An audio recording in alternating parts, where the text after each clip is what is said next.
j'avais des adolescents personnellement, donc il fallait que je prépare les lunchbox pour l'école. Le matin, je m'occupais du petit déjeuner, ensuite on débarrasse la table, on regarde qu'ils soient habillés correctement pour aller à l'école, parce que quand on a une adolescente de 14 ans, des fois c'est un peu trop court, ou des choses comme ça, ou le garçon qui met un pull troué, enfin, donc il faut toujours faire un peu attention.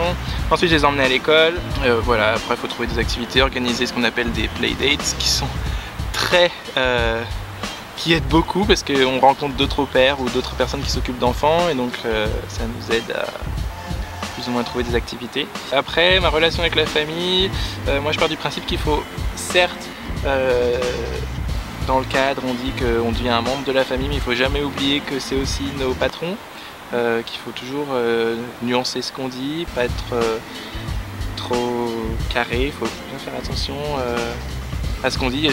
J'ai même fait des cours d'apprendre à dire non à Miami, qui disait qu'il fallait tout envoyer par mail aux familles pour laisser une trace. Alors je pense pas qu'on peut en arriver là, mais il faut faire... Moi tout passait par mail. Hein. Ah ouais Même quand on était dans la maison en même temps, c'était c'était tout par mail. Donc ouais, toi c'était professionnel. Moi je recevais un colis, j'étais dans ma chambre, elle était dans la cuisine, ma host elle m'envoyait un mail pour me dire que j'avais un colis.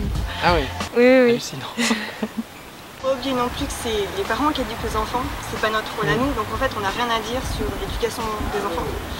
Même si effectivement la culture, l'éducation américaine c'est pas l'éducation française, on peut pas imposer non plus nos règles de vie quotidienne, donc il faut aussi faire la différence, comme tu disais, voilà, ça reste aussi nos employés parce que c'est aussi eux qui élèvent leurs enfants. Donc, pour revenir moi à mon rôle d'au-pair, moi j'avais des tout petits. Donc la maman, j'avais un nourrisson, j'avais 2 et 4 ans quand je suis arrivée, j'en avais 3. Moi j'en avais qu'une qui allait à l'école, donc j'avais des enfants toute la journée. Donc moi j'avais la chance d'aller comme ça avec les groupes. Donc j'allais dans un endroit où je rencontrais d'autres nannies, d'autres au-pairs. J'amène les petits en fait là-bas. Après j'avais la sieste, je faisais les repas, je faisais la lessive. J'avais une femme de ménage, donc je faisais rien par rapport au ménage de la chambre. Des chambres et après je faisais le repas du soir et je m'arrêtais en gros après le bain. J'avais toujours, en fait moi je travaillais de 7h à 7h et j'avais toujours des moments de pause dans la journée. Comme la maman ne travaillait pas, on s'organisait un peu comme ça. Au niveau des playdates, moi c'est toujours la maman qui organisait parce que c'était souvent en fait en lien avec l'école et comme en fait moi le matin je rencontrais d'autres nannies, du coup j'avais un peu mes playdates le matin, ce qui était pas mal. Donc voilà, après moi ma relation avec la famille s'est très bien passée. Alors effectivement ça restait de mes employeurs, mais on a partagé beaucoup de choses, on a partagé des choses très fortes parce que moi je suis restée presque 2 ans, donc du coup on partage, moi j'ai partagé une naissance, j'ai été là pour la naissance du petit, j'ai fait les rentrées à l'école, j'ai fait les enfants qui passaient du coucher qui sont devenus tout gras, enfin voilà des trucs, j'ai partagé des trucs forts avec ces familles. Et du coup ça crée des liens et j'ai créé beaucoup de liens aussi avec la famille extérieure, donc les grands-parents, les oncles, les tantes, les cousins. Tout ça. Donc moi j'ai eu une relation très très forte avec la famille, qui est toujours d'ailleurs maintenant. Donc voilà, moi j'ai cette chance là, mais il y avait toujours moi je prenais jamais de décision éducative sans en parler à la maman d'abord, plus à la maman parce que le papa il gérait pas. C'est important.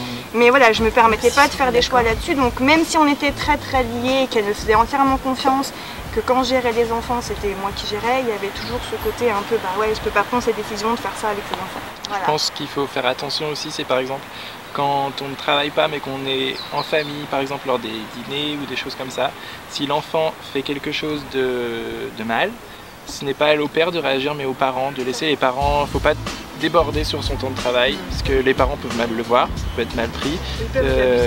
Voilà, on n'est pas super nanny, donc quand on ne travaille pas, on travaille pas.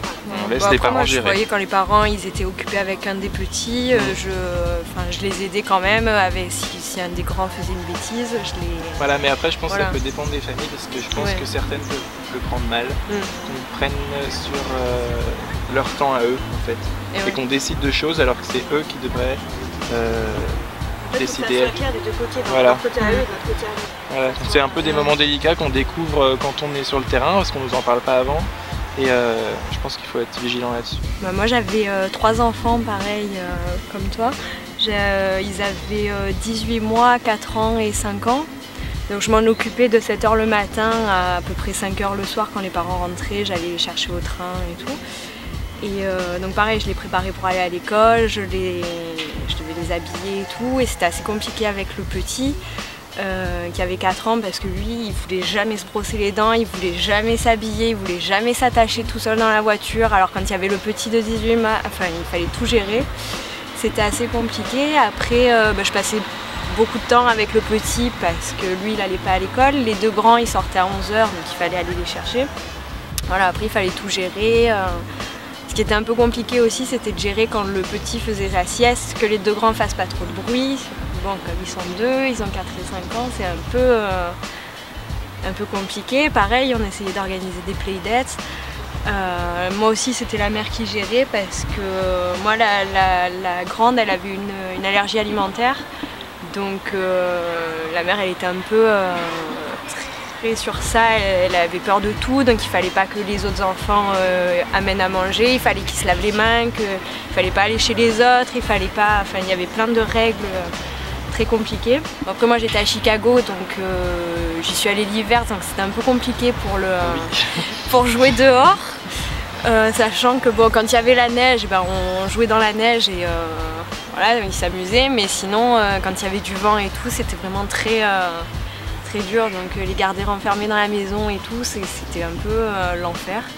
Et voilà, bon, après moi les relations avec ma famille, ça s'est pas très bien passé, surtout avec la mère qui était très... voilà, tout passait par mail, tout... C'était un peu compliqué, c'était pas mon style à moi. Bon, elle criait un peu trop sur les enfants à mon goût. Enfin, c'était vraiment... Voilà, et puis moi j'étais vraiment l'employée. Je pouvais faire des heures sup, mais il fallait pas que je fasse 1 heure en moins sur les 45 heures par semaine. Enfin voilà, c'était vraiment... il fallait que je fasse à manger. Si je n'avais pas fait la vaisselle, c'était une grosse bêtise. Si voilà, le jour de Noël, j'ai gardé les petits... le soir de Noël et j'avais pas rangé tout ce que eux avaient fait dans la journée, les parents et tout, et le lendemain j'ai reçu un mail comme quoi c'était inacceptable, que ça me serve de leçon pour la prochaine fois. Donc c'est vraiment, ça dépend alors que pourtant quand je suis arrivée ça se passait super bien, c'était le top, mais ouais, c'est pour ça que pour en revenir au choix des familles, il faut vraiment faire gaffe, quoi. Moi, pour rebondir sur le rôle d'un au-pair aussi, tu as parlé tout à l'heure des allergies. Aussi, il faut faire attention quand on accueille d'autres enfants pour des playdates, justement, quand on sert les goûters. Il y a toujours, j'ai remarqué en plus aux États-Unis, c'est hallucinant, toutes les allergies possibles et inimaginables qu'il y a. Faut faire attention. Je demandais systématiquement, moi j'avais un livret où je marquais les noms des enfants avec leurs allergies. Parce qu'il y en a toujours un qui a une allergie, et c'est dur de se rappeler parce qu'il y a tous les amis qui ont une allergie différente. Okay, ouais. Donc voilà, moi j'avais ça, la trousse de secours en permanence, et comme ça moi j'étais sûr, le numéro des parents.